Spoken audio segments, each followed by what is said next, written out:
أحباء صفحة تقنيات وعزف المزود، مرحبا بكم. نتقابلوا اليوم في موضوع جديد، هو كيفية اختيار الظرف. نعاود، كيفية اختيار الظرف. الحقيقة سؤال تكرر برشا مرات على الصفحة، هذاك علاش اخترت نجاوب عليه بفيديو، إن شاء الله باش تكون المعلومة أوضح وأسهل للناس الكل.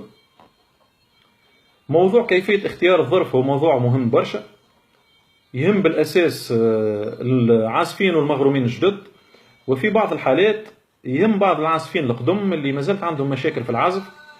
أصل المشكلة هو الشكوى أو الظرف وطريقة التحكم فيها. قبل كل شيء نحكيه شوية على الظرف من الجانب التقني. الظرف هو مكون طبيعي 100%. اللي يهمنا في الظرف هو الدور متاعه أو المهمة متاعه. ولو كان نسأله أي عازف جديد وأي شخص لا علاقة له بعزف المزود ونقولوا له شنية المهمة متاع الظرف، باش يقول لنا يخزن الهواء.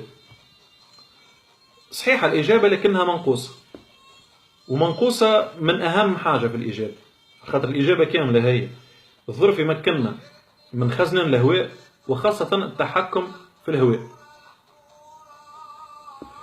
يقول القائل علاش نقولوا حاجة تهم العازفين الجدد اللي يتعلموا؟ على خاطر العازف الجديد اللي يتعلم بصفة عامة يتأثر بعازفين أخرين، خاصة العازفين المحترفين، عن طريق فيديوهات، عن طريق تلفزة، عن طريق سهرية.